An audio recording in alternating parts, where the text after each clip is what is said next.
Hello and welcome to this week's IG Live. Today I'm going to be talking to longtime MKB member Brittany from Almost Indian Wife. And we are going to be talking about all the work that she does to help interracial families and multiracial couples to thrive, to go from surviving to thriving. A lot of you know her because of her very funny, hilarious videos on social media. Work that she also does. She has training as a therapist and counselor and really is helping interracial couples work through a lot of the issues that can come up. Hello. Hello, how are you? Good. It is so good to see you. You too.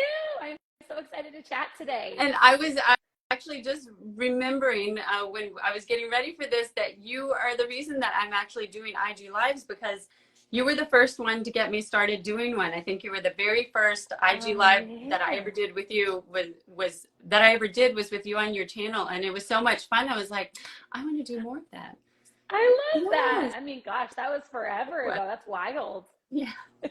Well, why don't you go ahead, introduce yourself, and tell us a bit about what you do. I love it. All right. Well, my name is Brittany, and my platform is called the Almost Indian Wife. My husband and I have been married for about 14 years, which is wild. And together we have 4 kids. We have 3 boys and our little girl, Emmy, who's basically taking over the entire world with her sass. And Oops, froze up there for just a minute. Hold on a second. Brittany, I don't know if you can hear me. I'm gonna try this again. I think it just froze up, so hold on just a second. Oh, there you are. Okay, I don't know what happened.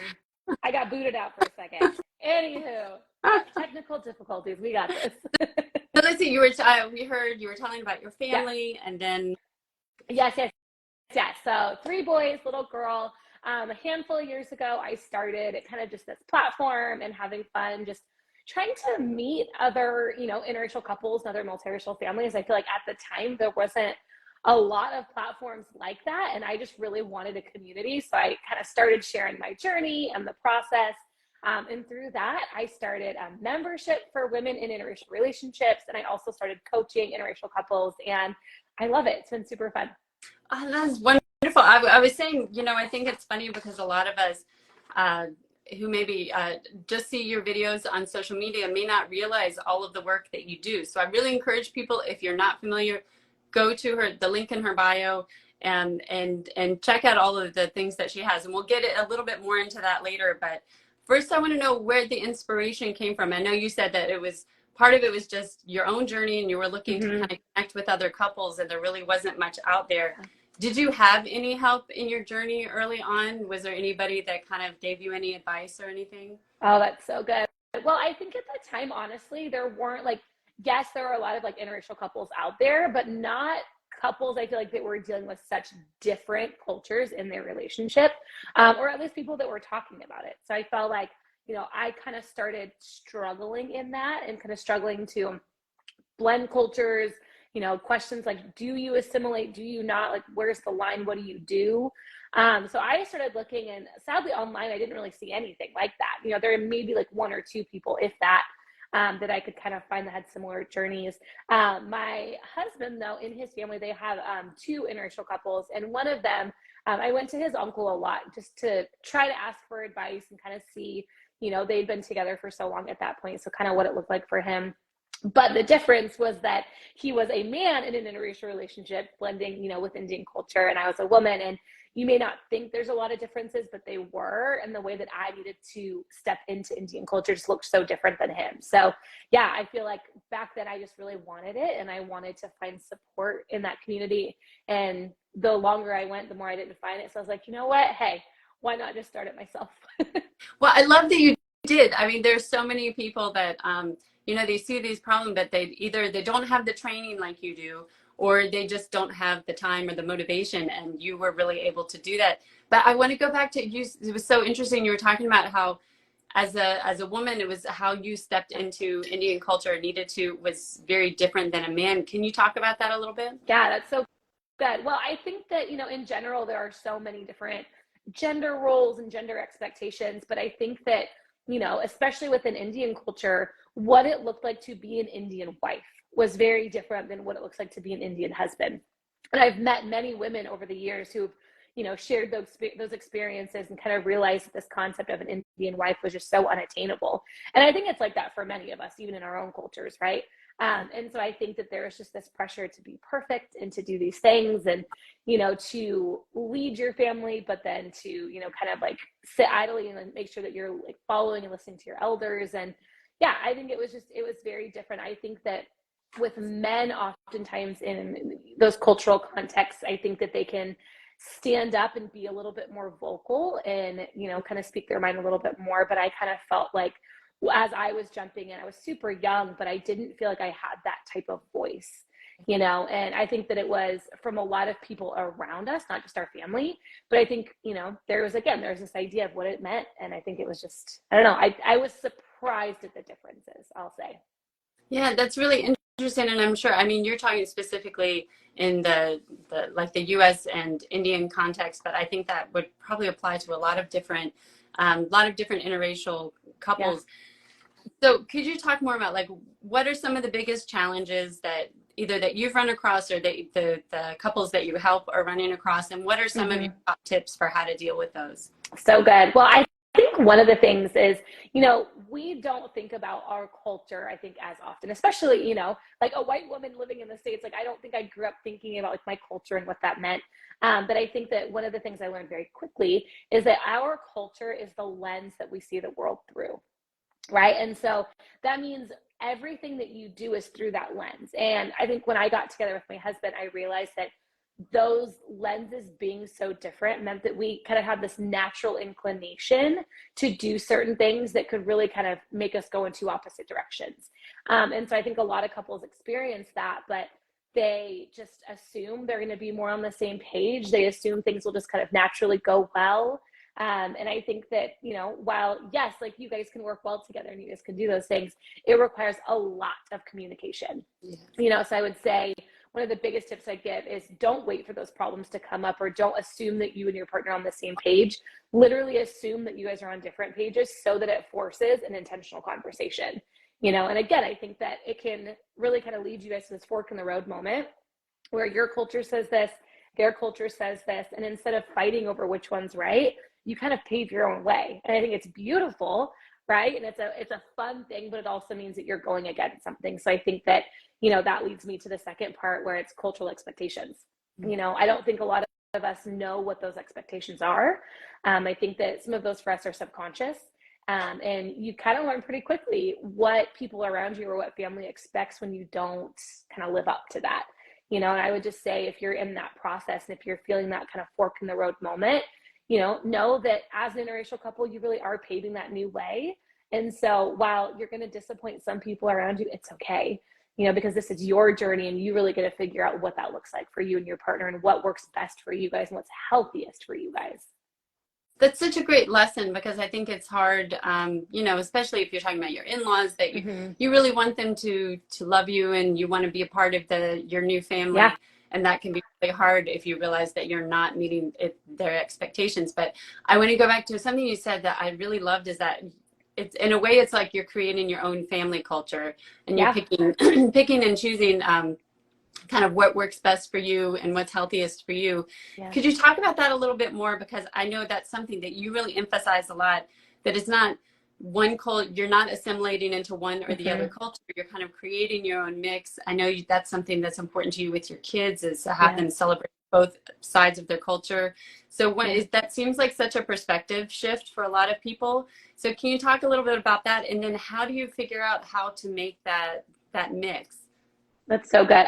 Well, I think that, you know, when you're in an interracial relationship, you really are going to gear towards wherever you live and whatever culture that you are like truly living in. You know, so for my husband and I, we've lived in the States throughout our entire relationship. And so for us, if we didn't make an attempt to bring Indian culture in, we would naturally assimilate 100% to India or to American culture, right?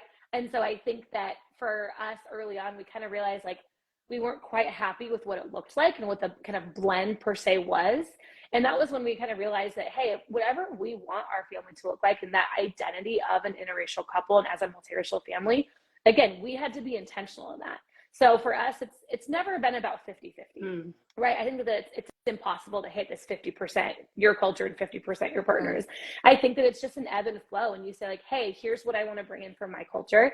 You know, you kind of have your partner's culture and yours, and you guys live in the middle. And the best part is that you really do get to pick and choose what you guys carry on in your own family. And so I think that it's going to be a lot of trial and error. You're going to be experimenting, seeing what you want to carry on.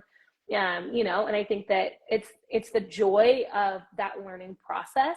You know, we've experimented with so much, like for the holidays on how to blend cultures and, you know, do you choose one for this holiday and one for the next and kind of what that looks like. And I would say there's no one size fits all for multiracial families. It really is like what works best for your individual family, you know, and what did you love from your culture growing up? What do you think is good for your kids to have, you know, from your culture, and what are like some of those key, you know, pieces of it, you know? And so I think it's really just about pulling the best of both worlds. I like this perspective, especially because you talk about the joy and experimentation, because I think a lot of us see it as, sometimes it can be seen as kind of a burden or a real difficulty, but the way you're phrasing it, I mean, it's really, it's an advantage if you think about like, oh, you get double the holidays. You get all the different traditions and cuisines and things to choose from. And even what you were talking about before about communication, because I feel like in a way it makes it harder, but long term, I think it's an advantage because I feel like my husband and I have so much better communication than a lot of other couples because we knew that we had to. We were forced to communicate, whereas a lot of times people that are from the same culture, they may assume that they're on the same page and maybe their families did things differently. And so they never really developed that communication like we knew we had to from the start. So I just love how you're kind of putting that perspective on it, that these are advantages and that we can kind of take joy in figuring out what works for us. So I want to go back to when we were talking about the in-laws, because I feel like when I've been following your page or in your group, it seems like that's one of the biggest challenges. And I know you make a lot of really funny videos and try to kind of keep it light, but you also address some really serious issues that can come up for couples. And I know every situation is unique, but do you have just some general advice? You already talked about this. Are there any extreme instances where people just kind of have to break ties and let it go? Or is there always a way that you can try and work through that? Yeah, I think, you know, again, through the coaching that I do and through my mixed membership, it really is one of the top things that kind of come up. And a lot of times what it is disapproving in-laws or in-laws that say, oh, no, don't want to meet them.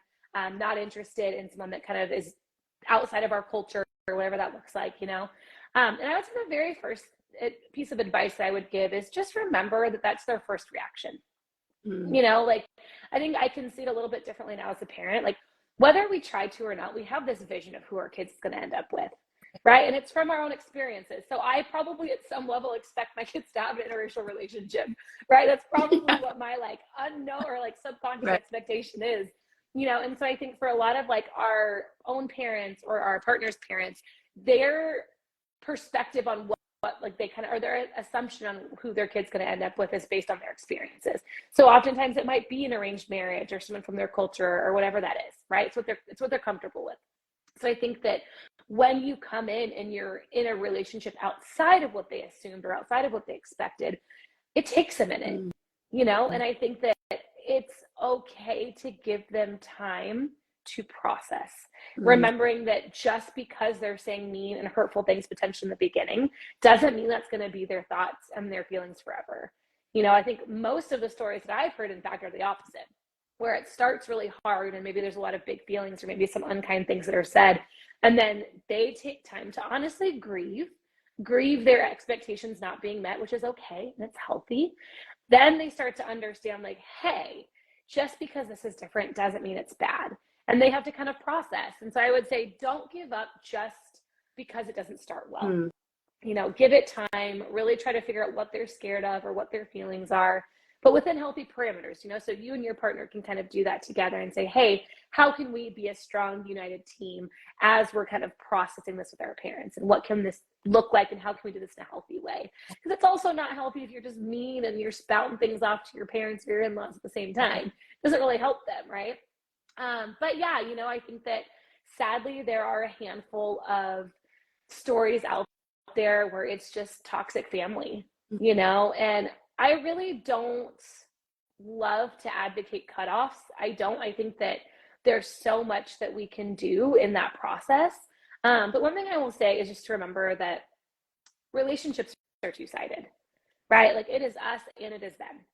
And we need to process, like, what does it look like for us to be healthy and to maintain healthy parameters while trying to pursue a relationship with our in-laws or with our own parents? And I would say really stick to that.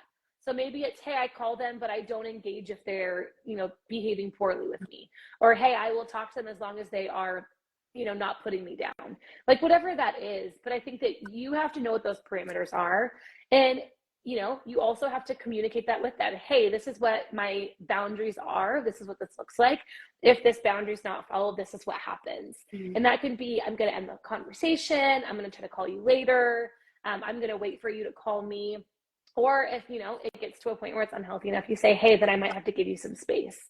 And then you do that and you let them have space. And, I think that we need to definitely work hard at remembering to choose our boundaries first before cutoffs happen, because part of it too is that we can't control our in-laws, we can't control our parents. All we can control is ourselves. And so if you start out with your boundaries and those parameters and it works, good for you. Give them time. Space can happen if they're not maintaining or trying to kind of develop that relationship with you. But yeah, sometimes sadly there are just those moments where you have to say, hey, I'm going to give space until we get healthier.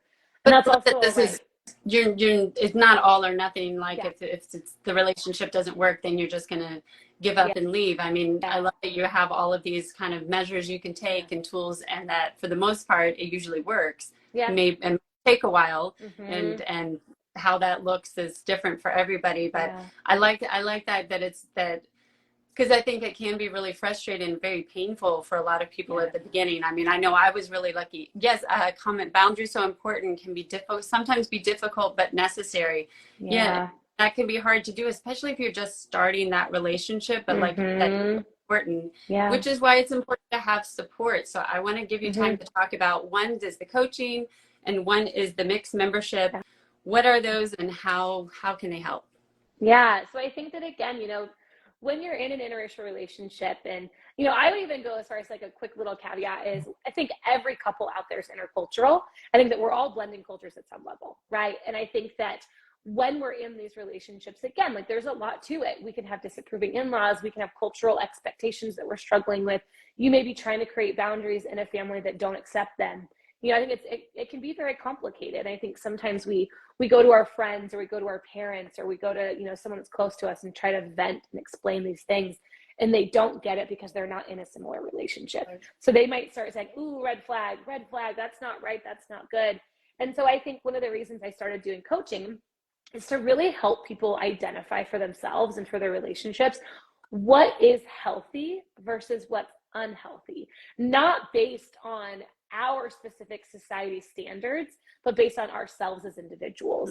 And that means opening our eyes to other cultural standards, understanding that things that are red flags in our culture are not red flags in others, and vice versa. And so I think that through coaching, we work a lot on you as an individual and you and your relationship, and really how to practically create boundaries, have intentional conversations, have conflict resolution. And again, how to work on difficult relationships with family or outside people. Because I do think that we are quick, sadly, in our society now to do cutoffs. And so I really work with people to see what we can do first, and then next to that, we have the mixed membership. And that is actually just for women who are in interracial relationships. And honestly, that has just become someone termed it a support group last week, and I laughed, but I was like, man, it's so true. It's just this place where we kind of all get together each week and we share our experiences and we share what's going on.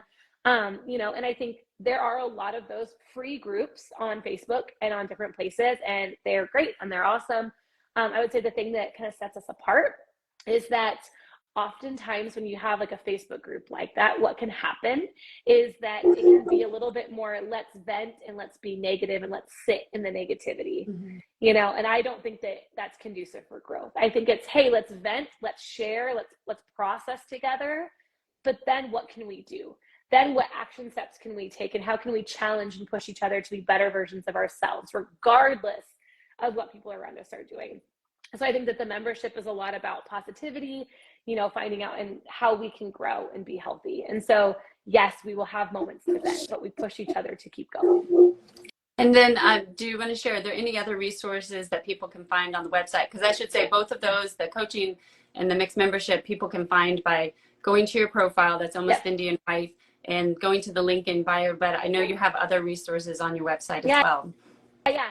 So those are the two big ones. I think that if you are looking for one-on-one support or even relationship support, but I also have a free guide on my link in bio, and it's called a conflict guide. And it's really nice because I think, again, every couple out there is going to have conflict. And I think conflict can honestly be healthy, which sounds really weird and counterproductive, but I think it is. And so I have a guide that kind of really shows you how to create a conflict plan that can bring you closer together rather than letting conflict divide you. You know, and so I think that there are a few free resources on there, but definitely, you know, for anyone that's looking for that support, just send me a message, DM me. I would love to chat further about it. I love it. And this is such a great resource. I mean, your website, your social media is such a great resource for, like you said, really for any couples, but especially interracial couples or anyone in multiracial families. Thank you so much for taking the time. I'm going to go ahead and cut it off because I know you are a busy mom and you have other things you need to be doing. So we appreciate you taking the time to talk with us. And like I said, just go to the link in her bio. You can find all those resources, or like she said, you can message her and she can help you navigate that. But thank you so much for talking with us. And thanks to everybody who joined today. We're so glad to have you here. Awesome. Thank you so much. Yes, if you join late, this will be up in a few minutes on Instagram. We'll also have it later on our YouTube channel, and we will include the links to the resources that she's talked about. So thanks, everybody. Bye, guys.